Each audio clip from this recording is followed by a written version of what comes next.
ஆண்டவரும் இரட்சகருமாகிய இயேசு கிறிஸ்துவின் நாமத்தினால உங்கள் எல்லாரையும் அன்போடு வாழ்த்தி வரவேற்கிறேன். இந்த நாளிலும் நாங்கள் பார்க்க போகிற காரியம் ஊழியக்காரருக்கு காணப்படக்கூடாத தகமைகளை குறித்து இரண்டாம் பாகமாய் நாங்கள் பார்க்க போகிறோம். போன முறை நாங்கள் முதலாம் பாகம் பார்க்கும்போது ஊழியக்காரருடைய தனிப்பட்ட தகமை என்று பார்த்தோம். இந்த முறை நாங்கள் பார்க்கிறோம் ஊழியக்காரருக்கு காணக்கூடாத தகமை, அதாவது இருக்கக்கூடாத தகமைகள் என்று நாங்கள் 5 காரியங்களை பார்க்க போகிறோம். 5 காரியங்களை நாங்கள் இந்த முறை கவனிக்க போறோம். ஊழியக்காரருக்கு இந்த தகமைகள் இருக்கக்கூடாது, இந்த தன்மைகள் காணப்படக்கூடாது என்று பவுல் தீமோத்தேக்கு ஒரு போதகமாய் ஆலோசனையாக எழுதுகிறதை காணக்கூடியதாய் இருக்கிறது. முதலாவது நாங்கள் கவனித்து பார்க்க போகிறோம். முதலாவது என்ன தகமை என்றால் மதுபான பிரியனாய் இருக்கக்கூடாது. மதுபான பிரியனாய் இருக்கக்கூடாது. வேத வசனத்தை நாங்கள் வாசிக்க கேட்போம். 1 தீமோத்தேயு 3ஆம் அதிகாரம் 3வது வசனத்தை வாசிக்க கேட்போம். அவன் மதுபான பிரியனும் அடிக்கிறவனும் இழிவான ஆதாயத்தை இச்சிக்கிறவனுமாயிராமல் பொறுமையுள்ளவனும் சண்டை பண்ணாதவனும் பண ஆசை இல்லாதவனுமாயிருந்து. இன்னொரு வசனத்தை வாசிக்க கேட்க போறோம். இன்னொரு வசனம் தீத்து 1ஆம் அதிகாரம் 8வது வசனத்தை வாசிக்க கேட்போம். அந்நியரை உபசரிக்கிறவனும் நல்லோர்மேல் பிரியமுள்ளவனும் தெளிந்த புத்தி உள்ளவனும் நீதிமானும் பரிசுத்தவானும் இச்சையடக்கம் உள்ளவனும். ஓகே, இந்த இடத்துல 1 தீமோத்தேயு 3:3 1 தீத்து 1:7 நாங்கள் பார்க்கிறோம். முதலாவது பார்க்க போறோம். 1:8 முதலாவது பார்க்க போறோம் என்னவென்றால் ஊழியக்காரனுக்கு இருக்கக்கூடாத தகமை என்னவென்றால், முதலாவது மதுபான பிரியனாய் இருக்கக்கூடாது. மதுபான பிரியனாய் இருக்கக்கூடாது என்றால் அவன் மாமிசத்தின் மேல, மாமிச காரியங்கள் மேல அவன் வாஞ்சை உள்ளவனாய், அதிலே சிக்கிக் கொள்ளுகிறவனாய், ஆசை உள்ளவனாய், மாமிசத்தை நிறைவேற்றுவதற்கு ஆசை உள்ளவனாய் ஊழியக்காரன் இருக்கக்கூடாது. மாமிசத்தை அடக்க வேண்டும். மதுபான பிரியனாய் இருக்கக்கூடாது. அதாவது மாமிசத்தை அவன் அடக்க வேண்டும். மதுபானத்தின் மீது ஒரு மாமிச ஆசை தானே. அப்ப அதை என்ன செய்ய வேண்டும்? அவன் அடக்க வேண்டும் என்றதை அங்கு பவுல் அடியார் தீமோத்தேக்கு ஒரு விளக்கத்தை கொடுக்கிறதை கவனிக்கக்கூடிய, ஒரு ஆலோசனையை கொடுக்கிறதை, போதகத்தை பண்ணுகிறதை காணக்கூடிய ஒரு ஊழியக்காரனுக்கு மதுபான பிரியனாய் முதலாவது காணப்படக்கூடாது. 2வது ஆலோசனை கொடுக்கிறார் என்னவென்றால், அவன் அடியாதவனாய், அடிக்கிறவனாய் காணப்படக்கூடாது. அவன் அடிக்கிற, அதாவது சண்டை பண்ணுகிறவன், மக்களை வெறிட்டுகிறவன், இப்படிப்பட்டவனாய் காணக்கூடாது. ஊழியத்தில சண்டை பண்ணுகிறவனாய் காணப்படக்கூடாது. சண்டை பண்ணுகிற ஊழியக்காரனாய் இருக்கக்கூடாது. அதை நீங்க இந்த வசனத்துல வாசிக்க கேட்டீங்க. 1 தீமோத்தேயு 3:3 இருக்கிறது, தீத்து 1:8 இருக்கிறது. ஊழியக்காரனுக்கு இருக்கக்கூடாத தகமை அடிக்கிறவனாய் இருக்கக்கூடாது, மதுவான பிரியனாய் இருக்கக்கூடாது. இப்படிப்பட்ட ஒரு ஊழியத்தை நாம செய்யும் போது தேவனுடைய நாமம் என்ன செய்யும்? அது அங்கே தூசிக்கப்படுகிறதாய் காணப்படுகிறது.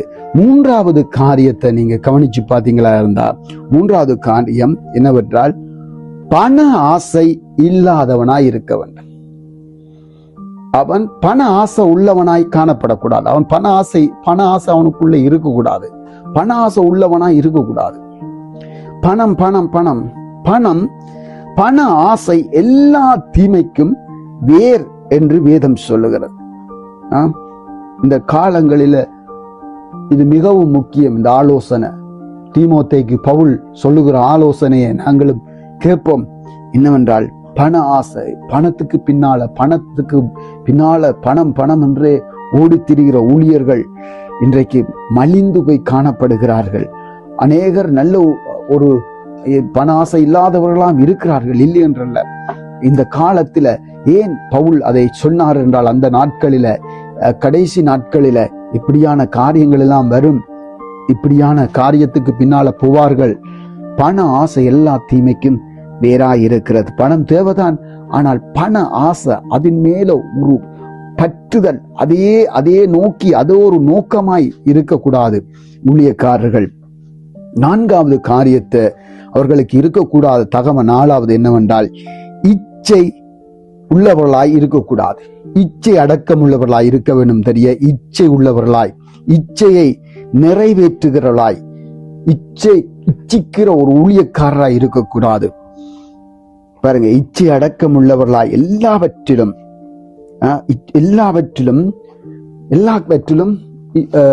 ஒரு ஊழியக்காரனுக்கு வேத வசனத்தினால ஒரு வரம்பு தேவை. எல்லாம் மீறி போகக்கூடாது. ஊழியக்காரர் வேத வசனத்தினால் தங்கள் வாழ்க்கைய ஒரு எல்லை போட்டு வச்சிருக்கணும். வேத வசனத்தினால ஒரு எல்லை போட்டு வச்சிருக்கணும். அந்த எல்லையை மீறி போகக்கூடாது. இச்சை அடக்கம் உள்ளவனாய் காணப்பட வேண்டும். இச்சை அடக்கம் உள்ளவனாய் ஊழியக்காரர் எப்பொழுதும் இருக்கிறது நல்லது. அது ஊழியத்தின் தேவனுடைய நாம மகிமைக்காகவும் ஒரு ஊழியத்தை பிரகாசமுள்ள ஊழியத்தை செய்கிறதாகவும் காணப்படும். தேவனுடைய நாம மகிமைப்படத்தான் உக்கிரானக்காரரை உண்டாக்கினார், கண்காணிகளை உண்டாக்கி இருக்கிறார் கர்த்தர். நாங்கள் கண்காணிகளாகவும் உக்கிரானக்காரர்களாகவும் இருக்கிறோம். தேவனுடைய பிள்ளைகளே, வேதம் சொல்லுகிறது, பவுல் அடியார் தீமோத்தேக்கு போதக நிருபமாக தீமோத்தே, தீத்து என்ற நிருபங்களை எழுதும் போது இவைகளை சொல்லுகிறார். ஒரு ஊழியக்காரன் என்ன செய்யக்கூடாது? மதுபான பிரியனாய் இருக்கக்கூடாது, அடிக்கிறவனாய் இருக்கக்கூடாது, பண ஆசை உள்ளவனாய் இருக்கக்கூடாது, இச்சிக்கிறவனாய் இருக்கக்கூடாது. 5வது காரியம், தன் இஷ்டப்படி செய்கிறவனாய் இருக்கக்கூடாது. தன் இஷ்டப்படி செய்கிறவனாய் இருக்கக்கூடாது. இந்த ஒரு வசனத்தை வாசிக்கப்பம் தீத்து